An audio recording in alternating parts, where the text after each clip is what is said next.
여러분 안녕하십니까? 다나와 알짜뉴스입니다. 오늘도 한 주간의 소식과 함께 하이패스와 여름철 보양식 잘 먹는 방법까지 다양한 소식들을 준비했습니다. 플래시 메모리와 D램의 장점을 결합해 한 개의 메모리 트랜지스터에서 동작하는 차세대 퓨전 메모리 U램이 국내 연구진에 의해 최초로 개발됐습니다. 엔비디아가 인텔의 차기 블룸필드 CPU에 엔비디아 SLI 기술을 탑재할 것이라고 밝히면서 기존 단일 그래픽카드 플랫폼보다 2.8배 향상된 PC게임 환경이 예고되고 있습니다. 지난 14일 SSD 탑재 서버 전문기업 ONS가 낸드 플래시 메모리를 채용한 SSD 4개를 묶어 이미 읽기 속도를 초당 1GB까지 끌어올렸다고 밝히면서 그동안 SSD의 취약점 중 하나로 꼽히던 속도 문제가 빠르게 해결되고 있습니다. 인텔은 지난 15일 기존 센트리노에 비해 전력 소모량은 감소시키면서 시스템 성능은 향상시킨 새로운 모바일 플랫폼 센트리노2 기술 발표회를 가졌습니다. 최근 40평급 디지털 TV의 가격이 연초보다 평균 15% 이상 하락하면서 40평 이상급 제품들이 국내 평판 TV 시장의 절반을 넘는 비중을 기록하기 시작했습니다. 한국전자통신연구원과 한국마이크로소프트는 지난 14일 단말기 하나로 방송과 인터넷 그리고 통신을 동시에 즐길 수 있는 방송통신융합 기술 개발에 관한 공동 연구를 추진하기로 하는 양해 각서를 체결했다고 밝혔습니다. 정부가 2010년까지 대기전력 1W 이하를 목표로 추진하고 있는 대기전력 경고 표시제의 다음 달 28일 도입을 앞두고 이로 인해 대기업과 중소기업 간 격차가 더 벌어질 것이라는 우려가 커지고 있습니다. 국내 진입을 시작한 노키아와 애플 아이폰 등에 이어 세계 5대 휴대폰 중 하나로 꼽히는 소니 에릭슨도 국내 진출을 앞두고 있어 휴대폰 시장의 글로벌화가 더욱 빠르게 진전될 것으로 보입니다. 최근 세계적인 경기 침체로 휴대폰 신규 구입자가 감소하면서 시장 조사기관인 가트너그룹이 올해 휴대폰 시장의 성장 전망치를 하향 조정하는 등 올 하반기 휴대폰 시장 성장세가 둔화될 조짐을 보이고 있습니다. 헬게이트 런던을 개발한 플래그십 스튜디오가 파산하면서 관련 게임들의 지적재산권이 이관되고 한빛소프트는 헬게이트 런던의 아시아 지역 추가 컨텐츠 개발을 맡게 될 예정입니다. 또한 파산과 관계없이 헬게이트 런던의 국내 서비스는 정상적으로 이뤄질 것이라고 관계자는 덧붙였습니다. 현대자동차가 오는 8월부터 자동차 가격을 올리기로 한 것에 이어 기아자동차도 다음 달부터 내수 및 수출 전 차종의 판매 가격을 평균 2%씩 인상하기로 밝히면서 자동차 구입을 앞둔 소비자들의 부담이 커질 것으로 보입니다. 최근 고속도로를 이용해 출퇴근하는 운전자가 늘고 있습니다. 고속도로를 지날 때 반드시 거치는 곳이 톨게이트인데요. 그런데 일반 게이트는 밀려있는 반면 하이패스 차로를 보면 거침없이 달리는 차량들을 볼 수 있습니다. 과연 이 차들은 뭘 달고 다니는 것일까요? 그 궁금증을 해결해드리겠습니다. 하이패스 차로는 통행료를 내기 위해 차를 멈추지 않고 하이패스 단말기를 차량에 부착해 전용 차로를 통과하면 센서에서 차량을 인식해 요금이 부과되는 시스템입니다. 차량에 부착하는 하이패스 단말기에는 RF 방식과 IR 방식이 있는데 무선 주파수와 적외선을 이용하는 차입니다. 이처럼 이용하는 방식에 따라 각각 장단점들이 있는데요.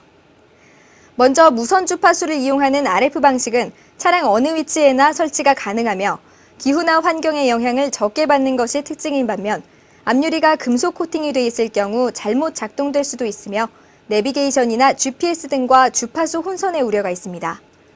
적외선을 이용하는 IR 방식 단말기는 전력 소모가 적고 전면 금속 코팅 차량에도 사용이 가능하며 전자파 영향이 적다는 것을 장점으로 꼽을 수 있습니다. 이에 비해 설치할 때는 반드시 차량 앞유리에 부착해야 하며 센서부를 가리면 잘못 작동될 수 있으므로 주의가 필요합니다. 또한 하이패스 단말기에 GPS 기능이나 다양한 부가 기능들이 있으므로 용도에 맞게 따져보고 구매하는 것이 좋습니다. 하이패스 단말기 구입은 도로공사 사무소나 톨게이트 사업소, 직판점과 온라인 쇼핑몰 등에서 구입이 가능합니다. 구매 시 필요한 구비 서류로는 개인이나 법인 소유 차량의 경우 신분증 사본과 사업자 등록증, 차량 등록증이 필요하며 리스나 렌트 차량의 경우에는 해당 계약서 사본이 추가로 필요합니다. 서류 제출의 번거로움 때문에 무서류로 하이패스 개통이 가능한 쇼핑몰도 있으니 참고하시기 바랍니다. 하이패스를 사용하려면 추가적으로 하이패스 카드가 필요한데요. 기명식 카드와 무기명식 카드가 있습니다. 무기명식 카드를 기명식으로 전환할 경우 카드 잔액 충전을 인터넷을 통해 직접 할 수 있습니다. 고속도로 이용이 잦은 사람이라면 통행료를 내기 위해 톨게이트에 줄을 서서 시간을 허비하는 것보다는 대기 시간도 짧고 통행료 할인도 받을 수 있는 하이패스 단말기를 이용하는 것이 더 경제적일 것입니다. 요즘 날씨 참 더우시죠? 그런데 이맘때쯤이면 다들 보양식 한번 먹어줘야 하지 않을까 하는 생각들 많이 해봤을 겁니다.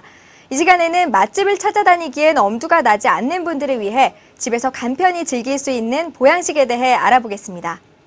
한여름을 나기 위해 찾는 보양식. 그러나 맛집들을 찾아다니자니 귀찮고 그렇다고 남들 다 먹는데 안 먹을 수도 없는 싱글족들을 위해서 간단히 집에서 해결할 수 있는 방법을 알아봤습니다. 먼저 보양식의 대명사 하면 떠오르는 것들이 삼계탕이나 오리, 사골국일 텐데요. 이런 것들을 시장에서 사다가 집에서 요리하기는 만만치 않죠.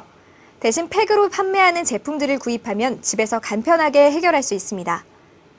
이 밖에 복날뿐 아니라 평소 기력 회복식으로 많이 찾는 장어구이도 이미 양념이 돼서 살짝 데우기만 하면 먹을 수 있는 형태로 저렴한 가격에 판매하고 있고요. 해장에도 좋고 여름철 기력 회복에 그만이라는 추어탕도 간편하게 주문해 맛볼 수 있습니다. 여름 별미로 팥빙수 재료를 구입해 만들어 먹는 것도 몸속에 열을 식혀주는데 그만이겠죠. 이렇게 다양한 보양식들이 여름철 우리를 기다리고 있는데요. 보양식이라고 해서 몸에 다 좋은 것만은 아닙니다. 한방에서는 사상 체질에 따라 몸에 맞는 음식과 맞지 않는 음식을 분류하고 있으므로 이왕 먹는 보양식 자신의 몸에 맞춰서 드신다면 더욱 좋겠죠. 또 한 가지, 보양식은 보통 1000칼로리에 육박할 정도로 열량이 높은 음식들이 많은데요. 다이어트로 고민하시는 분들은 보양식도 좋지만 평소에 운동을 곁들인다면 더욱 건강하게 여름을 날 수 있을 겁니다. 올해 상반기부터 저가형 DSLR이 대거 쏟아져 나오며 두드러진 강세를 보여왔는데요. 그 종류만 해도 참 다양합니다. 여러분들은 어떤 기종을 선호하시나요? 최근 다나와는 이용자들을 대상으로 저가형 DSLR에 관한 설문조사를 실시했는데요. 전체 639명의 응답자 가운데 가장 많은 31%, 즉 200여 명이 캐논 EOS 1000D를 선택했고 그 이유로는 대체로 뛰어난 성능과 저렴한 가격을 꼽았습니다. 다음으로는 소니 알파 200을 선택한 응답자가 약 140여 명으로 21%를 차지했는데요. 이들 역시 알파 200의 뛰어난 사양 및 성능을 선정 이유로 들었습니다.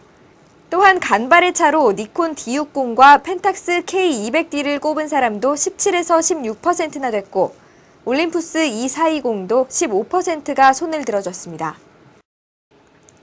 저희 알짜뉴스에서는 여러분과 함께하는 뉴스를 만들기 위해 생활 속의 지식이 담긴 동영상을 공모합니다. 자신만의 독특한 노하우 등 자유로운 이야기를 동영상으로 담아서 보내주세요. 채택되신 분께는 사은품도 드립니다. 알짜뉴스와 함께하는 지식공유 프로젝트, 여러분들의 많은 참여 바랍니다. 이번 주 소식은 여기까지고요. 전 다음 주에 다시 찾아오겠습니다.